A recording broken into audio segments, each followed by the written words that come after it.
જય શ્રીમન નારાયણ.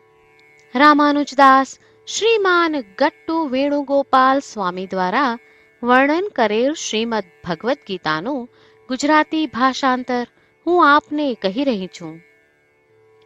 અધ્યાય 11 વિશ્વરૂપ સંદર્શન યોગ.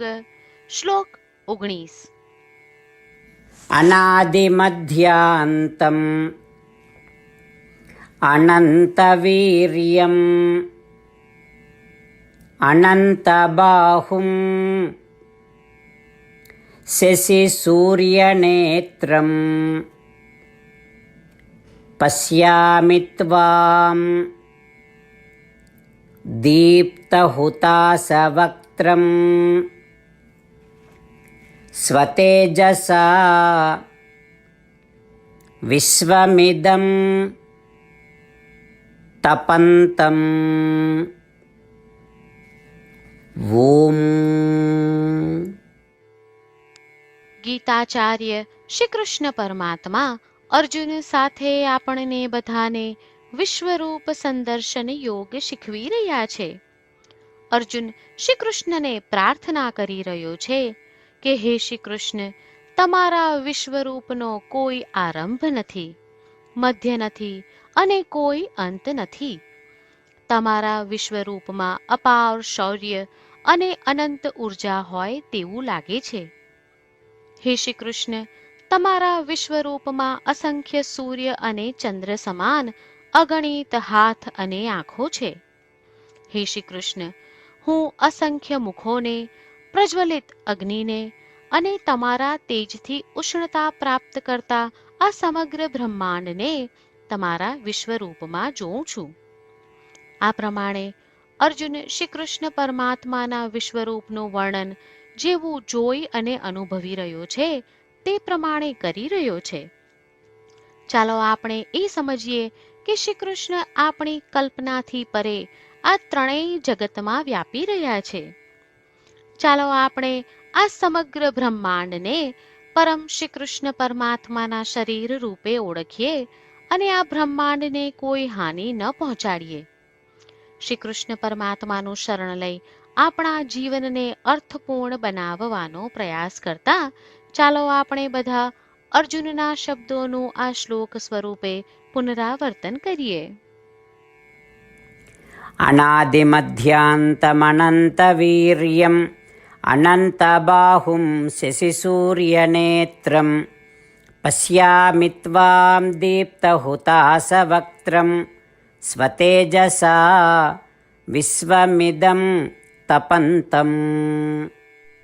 શ્રી કૃષ્ણ પરમાત્માએ આખી ભગવદ્ ગીતાનો સાર અધ્યાય 18ના શ્લોક 65 થી 70માં 8 ઉપદેશ દ્વારા કહ્યો છે. શ્રી કૃષ્ણ કહે છે, જે મારા આ 8 ઉપદેશ અનુસરે છે તે મને પ્રિય છે. એ સર્વે ભક્તોનું હું બધી જ રીતે રક્ષણ કરીશ. શ્રી કૃષ્ણ પરમાત્મા પાસેથી આખી ભગવદ્ ગીતા સાંભળ્યા પછી અર્જુન કહે છે, કરીશ્યે વચનમ તવ, એટલે કૃષ્ણ, હું તમારી આજ્ઞાનું પાલન કરીશ, તમે કહો છો એમ કરીશ. અને આથી જ શ્રી કૃષ્ણએ દરેક પ્રકારના યશ અને વિજય અર્જુનને આપ્યા છે. તો ચાલો આપણે પણ પરમાત્માને 8 વાતો પાળવાનું વચન આપીએ. પરમાત્માને આપેલા વચનથી મોટી કોઈ પૂજા, તપ કે યજ્ઞ નથી. 8 પ્રતિજ્ઞાઓ જે આપણે લેવી જોઈએ તે હું હવે કહું છું. આપ સૌ પણ એનો મન અને હૃદયથી વિચાર કરો.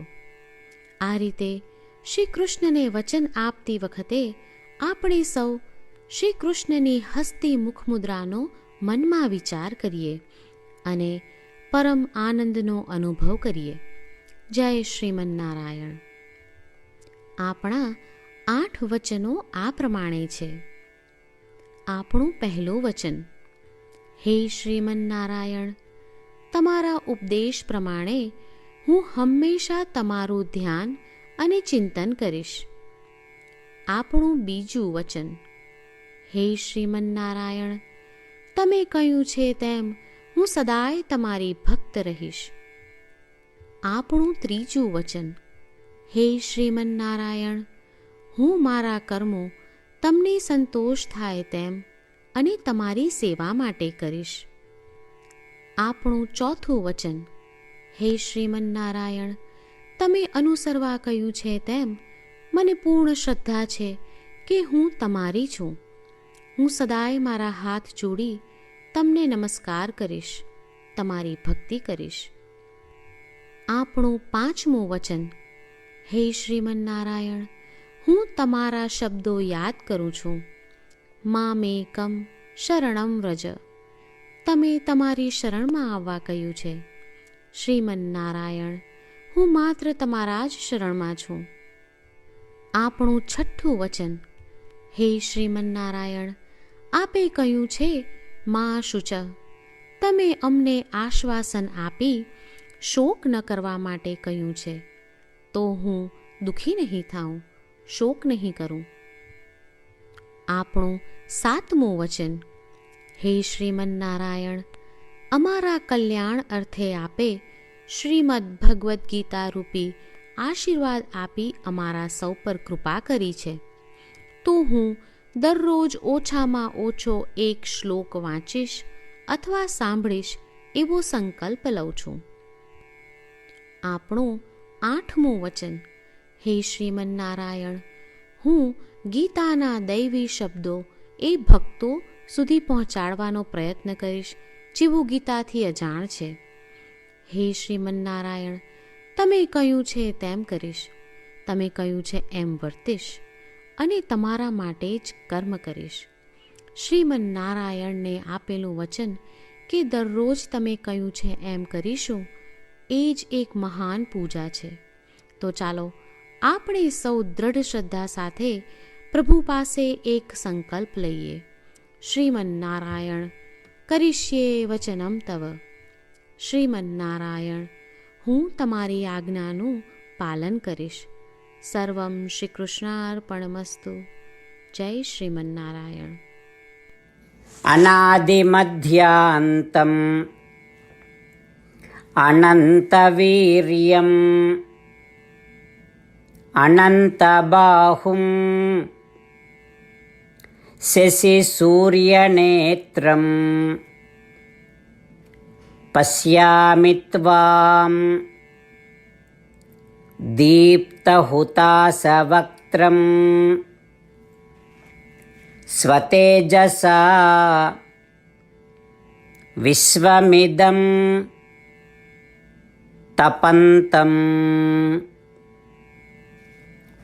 ઓમ. અનાદિમધ્યાંતમનંતવીર્યમ અનંતબાહુમ શશિસૂર્યનેત્રમ પશ્યામિ ત્વામ દીપ્તહુતાસવક્ત્રમ સ્વતેજસા વિશ્વમિદં તપંતમ. જય શ્રીમન્નારાયણ. તમામ ભક્તોને ખાસ વિનંતી. આપણા જીવનની દરેક બાબતોમાં આપણે તાત્કાલિક અને અસરકારક પરિણામો ઈચ્છીએ છીએ. આ પ્રાપ્ત કરવા માટે ચાલો દરરોજ 1 મિનિટ ફાળવીએ અને નારાયણાસ્ત્રમ વાંચીએ. નારાયણાસ્ત્રમ મેળવવા માટે તેની વેબસાઇટ જે www.narayanaastram.org છે તેના પર જાઓ અને રજિસ્ટ્રેશનમાં તમારું નામ અને ઈમેલ આપો. તમે આપેલા ઈમેલ પર તમને નારાયણાસ્ત્રમ PDF પ્રાપ્ત થશે. PDFમાં રામાયણનો 1 શ્લોક, ગીતાનો 1 શ્લોક અને એક વિષ્ણુ નામ છે. આ 3ને નારાયણાસ્ત્રમ કહેવામાં આવે છે. દરેક વ્યક્તિને આ શ્લોકોનું અલગ અલગ સંયોજન પ્રાપ્ત થાય છે. જ્યારે દરેક વ્યક્તિ 24,000 ભક્તો સાથે તેમના નારાયણાસ્ત્રમને દરરોજ વાંચે છે અથવા સાંભળે છે, ત્યારે સમગ્ર રામાયણનું 1 વાર પારાયણ, શ્રીમદ્ ભગવદ્ ગીતાનું 33 વાર પારાયણ અને વિષ્ણુ સહસ્ત્ર નામનું 24 વાર પારાયણ રોજ પૂર્ણ થાય છે. આ એક અદ્ભુત અને અસાધારણ પરિણામ છે. તેથી તમે અને તમારા પરિવારના સભ્યો તરત જ વેબસાઇટ પર જાઓ અને તમારું નારાયણાસ્ત્ર મેળવો. જય શ્રીમન્નારાયણ.